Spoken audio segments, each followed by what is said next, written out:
السلام عليكم، كيف أحوالكم؟ كنتمنى إن شاء الله تكونوا كاملين بصحة جيدة يا رب، ومرحبا بكم معايا في اقتراح جديد.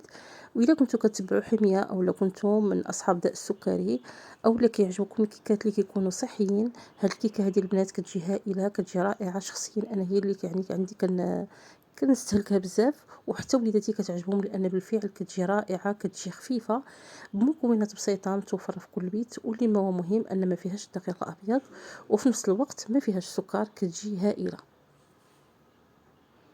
بسم الله وبالصلاة على النبي. نبداو الوصفة ديالنا. عندي هنايا 7 الحبات ديال التمر، وانا عادة كندير 5 ديال الحبات الا كانوا بحال هكا كبارين، وكيبقى لكم الاختيار ديروا من 3 حتى ل 7، يعني كتشوفوا نتوما يا اما 3 يا اما 5 يا اما 7. انا قبل خديت 5 ديال الحبات ديال التمر، وضعتهم في كاس و4 ديال الحليب بواحد نصف ساعه، وخليتهم يترطبوا باش هكا نربح الوقت. من بعد ما كدوز واحد نصف ساعه كيكونوا رطابوا، باش هكا ملي كنطحنوهم كيوليو معنا مزيانين، يعني ملي كيتطحنوا ما كيبقاش فيهم داك الطريفات. وحاولوا تاخذوا يعني التمر اللي يكون معسل. هنا استعملت الكاس ديال العنبه، هو اللي عبرت به، يعني كاس وربع بالعبار ديال العنبه. عندي نصف كاس ديال زيت المائده.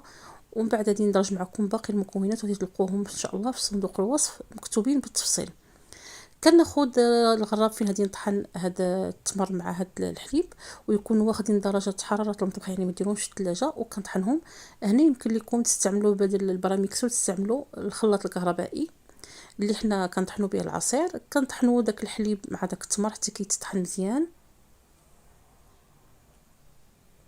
وفي هذا الاثناء يعني من الوقيته اللي كنبغيو نخدموا هذا الكيك هذا كنكونوا شعلنا الفران ودهنا المول ديالنا قبل. ضروري البنات تكونوا دهنين المول ورشينوه بالقليل من الدقيق الكامل، وكتكونوا شاعلين الفران يكون سخون، لان الكيك ملي كنوجدوه كنديروا فيه الدقيق الكامل، والدقيق الكامل بمجرد ما كنضيفوه كيتشرب معنا وكيتقل الخليط. هنا من بعد ما طحنت داك التمر مع داك الحليب بهذه الكيفيه هذه كيكون طحن مزيان، غادي نضيف 2 حبات ديال البيض، ويكون الحجم ديالهم كبير ويكونوا واخدين درجه حراره المطبخ. كنضيف نص كاس ديال زيت المائده، وغادي نكمل التطراب ديالي، يعني كنطحنوا مع بعضياتهم. ونفس العمليه الا كنتو خادمين بالخلاط الكهربائي اللي كنطحنوا فيه العصير، بنفس الطريقه كنضربهم مع بعضياتهم حتى كينسجموا، كيبان لينا داك الخليط اللون ديالو تفتح نوعا ما، وحتى الخليط كيولي مرغوي وكيبان لكم خفيف. صافي، يعني هاد العمليه ديال ما كتاخذش منا يعني ثواني، بمجرد ما كيتطحنوا مع بعضياتهم ويبان لينا الخليط بهذا الشكل هذا. كناخذوا هذا الخليط هذا وغادي نوضعوه في زلافه اللي غادي نكمل فيها النواشف. غادي نوضع هذا الخليط في زلافه،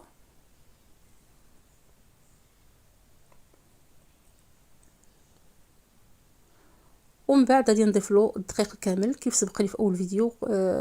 الكيك ديالنا بدون دقيق ابيض. كنضيف القليل من الفانيلا، قبصه ديال الملح لتصحيح الذوق، ومن بعد غادي نضيف كاس ومعلقه كبيره ديال الدقيق الكامل اللي كيكون بالحمره ديالو. هنا واخا يبان لكم الخليط نوعا ما خفيف شويه، ما تخافوش منه لان الدقيق ديالنا كيشرب. هنايا هذا هو الدقيق اللي انا وريتكم، اللي كنستعمل الدقيق اللي كيكون بالنخاله ديالو، ما كنغربلوش. وكنضيف معاه 2 خمارات، هادو هما المكونات. كنبدا نضيف داك الدقيق الكامل على دفعات. هنا بالنسبه للكميه عندي مضبوطه، كيدخل معايا كاس بالعبار ديال العنبه ومعلقه كبيره تكون هرميه.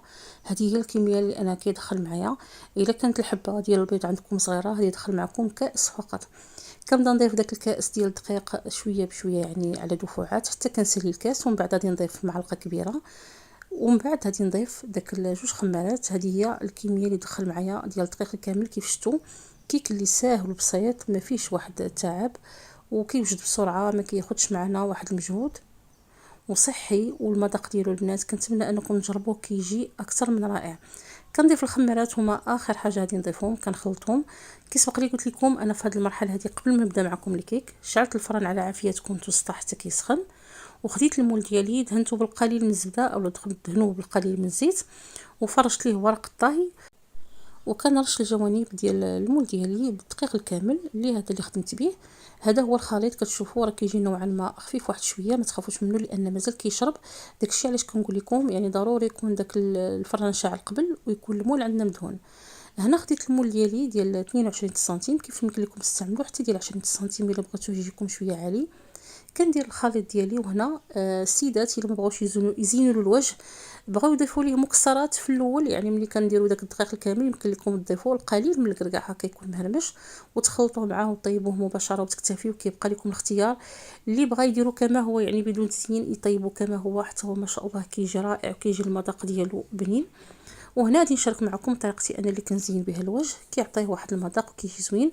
خديت حبه ديال التفاح اللي كانت صغيره، نقيتها وحكيتها في الحكاكه الغليظه، كنرشها هكا على الوجه ديال الكيك. وما تخافوش منها لان الخليط ديال الكيك ديالنا كيكون ثقيل، ما هاديش تنزل معكم من تحت. ومن بعد غادي ندير واحد تقريبا واحد 2 معلقات ديال اللوز ايفيلي تاع الوجه، او اللي يمكن لكم تعوضوه بكاوكاو ايفيلي اللي عندكم متوفر. هكا القليل غادي نرشو على الوجه. وغادي ناخذ واحد 2 حبات ديال الكركاع اللي كيكونوا هكا صحاحين، غادي نهرمشهم حتى هما وغادي نضيفهم كتزين على الوجه. وهنايا كنضيف القليل من الشوكولاته، هنا راه شوكولا غيش يعني كتكون فيها واحد النسبه ديال الكاكاو عاليه، كتبقى لكم اختياريه، اللي باغي يضيفها كيضيفها واللي ما بغاش كيستغني عليها. انا كنضيفها لان وليداتي كياكلوا معايا هذا الكيك هذا، وهي ماشي كميه كبيره يعني راه غير كميه قليله وشوكولا لنوعيه جيده، واللي كياكلوا حتى يعني الناس اللي كدير حميه او الناس ديال السكري راهم كيستهلكوا هذا النوع ديال الشوكولاته. كان هذا هو التزيين ديالي. ضفت 2 حبات ديال الكركاع اللي هرمشتهم ودرتهم على الوجه ديال الكيك، وغادي ندخلوا الفران. انا كياخذ معايا تقريبا ما بين 25 حتى 30 دقيقه. وهنا كيبقى على حساب النوعيه ديال الفران ديال كل سيده، كل وحده كتضبط عبارها على عافيه تكون متوسطه بحال اللي كنطيبوا الكيك العادي. من بعد ما خرجته هنا الكيك راه مازال عندي سخون، كنزولي الجوانب هكا بواحد السكين وكنزول الاطار وهو سخون وكنخليه حتى كيبرد تماما عاد كنستهلكو. انا هنا غادي نقطع معكم وهو مازال سخون، وغادي نقربوا لكم تشوفوا ما شاء الله كيجي خفيف وكيجي مهوي، ما كيجيش مدقص من الداخل. كيك اللي كنتمنى انكم تجربوه بالفعل، من اروع لي كيك اللي يمكن لكم تستهلكوه. ماشي غير الناس اللي كيديروا حميه، حتى الناس العاديين راه كيك اللي كيجي رائع صحي 100% بدون سكر بدون دقيق ابيض. وهنا غادي نقطع لكم باش تشوفوا من الداخل كيف كيجي. وهنا سمحوا لي كانت الاضاءه شي شويه ضعيفه لان كانت تصوير بالليل، ومازال غادي نوريكم يعني الصباح ملي كيبات كيبقى ما شاء الله غزال كيبقى معكم. انا هنا كنوضعو في الثلاجه لمده يعني كيبقى عندي الاسبوع كامل في الثلاجه، كنستهلك الكميه اللي انا بغيت. وما شاء الله كيجي كيذوب ذوبان في الفم، كيجي بنين. الا وصلتوا لهاد المرحله من الفيديو اخواني اخواتي، ما تبخلوش عليا من تعليقاتكم، لايك ديالكم والدعم ديالكم الفيديو. لاول مره كيشاهد القناه مرحبا به، يشترك ويفعل الجرس باش يوصلوا جديد القناه. في انتظار تعليقاتكم الراي ديالكم في الكيك. والا كنتو كتبغوا بحال هاد النوع ديال الوصفات اللي كيكونوا خاصين بالحميه او هكا الناس اللي عندهم داء السكري، خلوا لي في التعليقات ان شاء الله نحاول نشارك معكم بعض الوصفات اللي انا كنستهلكها في البيت ديالي واللي كنوجدها.